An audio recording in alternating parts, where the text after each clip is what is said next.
നമസ്കാരം. ഇന്നൊരു കഥ പറയാം. ഒരു സാങ്കല്പിക കഥ. ജീവിച്ചിരിക്കുന്നവരോ മരിച്ചവരോ ആയ ആരുമായും ഇതിലെ കഥാപാത്രങ്ങൾക്ക് സാദൃശ്യം ഉണ്ടാവില്ല. അഥവാ സാദൃശ്യമുണ്ടായാൽ അത് വെറും യാദൃച്ഛികം മാത്രം. അപ്പോൾ നമുക്ക് കഥയിലേക്ക് പോകാം. എന്താണ്? റിട്ടയർമെൻറ്റിന് ഇനി 3 ദിവസം മാത്രം. തിരക്കുകളൊക്കെ ഒഴിയാൻ പോകുന്നു. മനസ്സമാധാനം കിട്ടാൻ തുടങ്ങുന്നു. പക്ഷേ മനസ്സമാധാനം അത് കിട്ടുമോ? ഒരു ന്യായാധിപയ്ക്ക് കിട്ടിയിരുന്ന മനസ്സമാധാനം ഇനി റിട്ടയർമെൻറ്റ് ലൈഫിൽ കിട്ടണമെന്നുണ്ടോ? അറിയില്ല. തിരിഞ്ഞു നോക്കുമ്പോൾ അതിരുകളില്ലാത്ത ആകാശം പോലെ. ചിന്തകളിൽ ഏതെങ്കിലും പേടിപ്പെടുത്തലുകളുണ്ടോ? എത്രയോ ജഡ്ജ്മെൻറ്റുകൾ പുറപ്പെടുവിച്ചിരിക്കുന്നു. മിക്കതും മനസ്സാക്ഷിയെ ബോധ്യപ്പെടുത്താൻ കഴിഞ്ഞവ മാത്രം. പക്ഷേ ചിലത് അങ്ങനെ അല്ലല്ലോ. സ്വയം ബോധ്യമുണ്ടായിട്ടും നിർബന്ധങ്ങൾക്ക് വഴങ്ങി. എന്തിനീ അനാവശ്യ ചിന്തകൾ? എന്തിനാണപ്പോൾ ഇത്തരം ഒരു ചിന്ത? ഒരുപക്ഷെ പണ്ടെങ്ങോ കണ്ടുമറന്ന തീക്ഷ്ണമായ കണ്ണുകൾ കഴിഞ്ഞ ദിവസം കോടതി മുറിയിൽ എവിടെയോ കണ്ടതുകൊണ്ടായിരിക്കുമോ? പക്ഷേ ആ കണ്ണുകളല്ല, അതേപോലുള്ള മറ്റേതോ കണ്ണുകൾ. ഒരു മിന്നായം പോലെ നിമിഷ നേരത്തേക്ക് ആ രൂപം മനസ്സിൽ മിന്നിമങ്ങി. അനസൂയാദേവി. തീക്ഷ്ണമായ നോട്ടത്തിൽ അടിഞ്ഞു കിടക്കുന്ന ഉച്ചഭാവം. വർഷങ്ങൾക്ക് മുൻപായിരുന്നു അത്.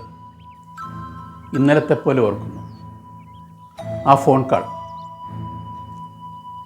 സൗമ്യമായിരുന്നു ആ ശബ്ദം, പക്ഷേ ദൃഢവും കർക്കശവും.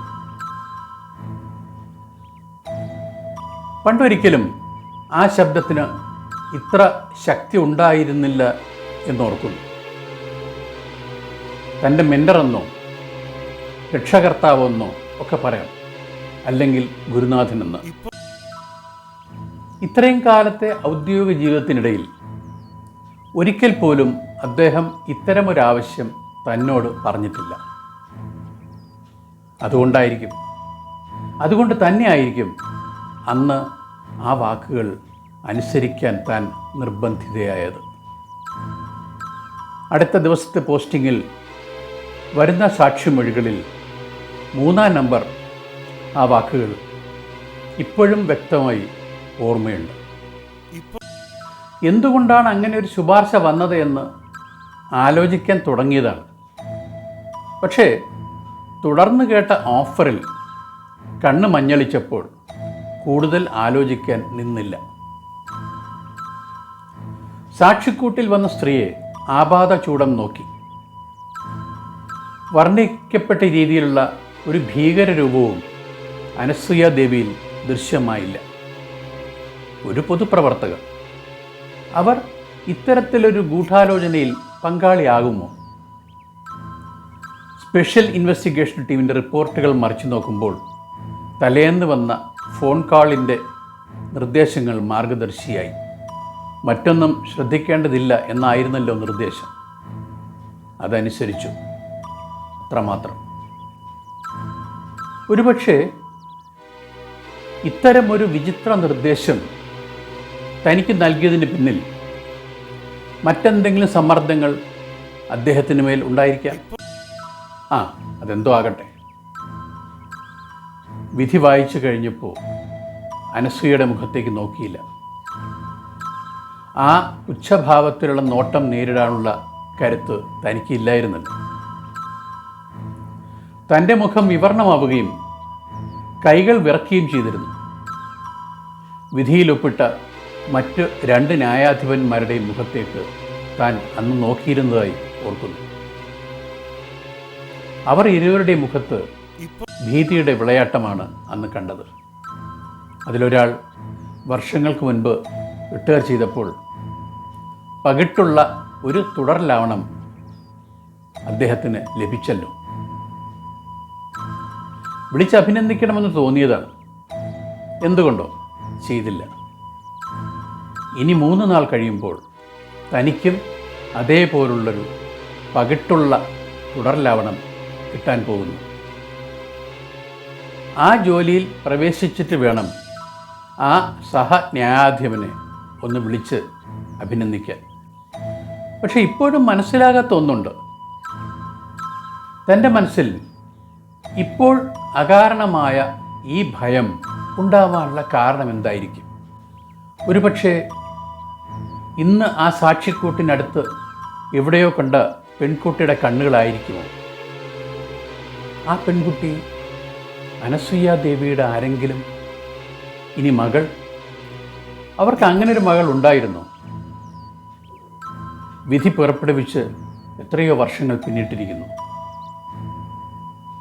അന്ന് അനസൂയാദേവിക്ക് അങ്ങനൊരു മകൾ ഉണ്ടായിരുന്നെങ്കിൽ ഇന്നവൾ വളർന്ന് ആ പെൺകുട്ടിയോളം കാണുമായിരുന്നു. ഹേയ്, തൻ്റെ ചിന്ത കാട് കയറുന്നു. ഒരു കാര്യം മനസ്സിനെ അലട്ടുന്നുണ്ടായിരുന്നു. അനസൂയാദേവിയുടെ ഒപ്പമുള്ള ആ കൂട്ടുപ്രതികൾ ഇന്ന് എവിടെയാവും? അവരെയും ഇരുമ്പഴികളിലേക്ക് അയച്ച ഉത്തരവിൽ താൻ ഒപ്പിട്ടിരുന്നല്ലോ. എന്തായിരുന്നു ആ ഉദ്യോഗസ്ഥന്മാർക്കെതിരെ ചാർത്തപ്പെട്ട കുറ്റം? അനസൂയാദേവി ഉന്നത നീതിപീഠത്തിന് നൽകിയ പരാതിക്കൊപ്പം ഈ ഉദ്യോഗസ്ഥന്മാരുടെ ചില തെളിവുകൾ പിൻ ചെയ്തിരുന്നു. ഇന്ന് തിരിഞ്ഞു നോക്കുമ്പോൾ ആകെ ഒരു പുകപടലം പോലെ. ഭരണകൂടത്തിനൊപ്പം നിൽക്കേണ്ട ആ പോലീസുകാർ എന്തിന് അനസൂയാദേവിക്കൊപ്പം ആ തെളിവ് സമാഹരിക്കാൻ പങ്കുചേർന്നു? എന്തുകൊണ്ട് അവർ അനസൂയാദേവിയെ സഹായിച്ചു? ഒന്നും മനസ്സിലാകുന്നില്ല. ഒരുപക്ഷെ അവരുടെ ഭാഗത്ത് ന്യായമുണ്ടായതുകൊണ്ടായിരിക്കുമോ? താനെന്ന് എന്തുകൊണ്ടാണ് അത്തരത്തിൽ ചിന്തിക്കാതിരുന്നത്? ശരിയാണ്, അന്ന് ചിന്തിക്കേണ്ടതായിരുന്നു. തൻ്റെ ഔദ്യോഗിക ജീവിതത്തിലെ ദീർഘകാലയളവിനുള്ളിൽ അങ്ങനൊരു തെറ്റ് സംഭവിക്കാൻ പാടില്ലായിരുന്നു. പക്ഷേ സംഭവിച്ചിരിക്കുന്നു. അതെ, ആ തെറ്റ് സംഭവിച്ചിരിക്കുന്നു. ഏതോ ശബ്ദനിമിഷത്തിലെ ഫോൺ കോൾ, ആ ഫോൺ കോളിലെ നിർദ്ദേശങ്ങൾ അന്ന് അനുസരിക്കേണ്ടിയിരുന്നില്ല. ഒരു നിരപരാധി പോലും ശിക്ഷിക്കപ്പെടാൻ പാടില്ല എന്ന നീതിദേവതയുടെ വാക്യം അന്ന് താൻ കണ്ടില്ലെന്ന് നടിച്ചു.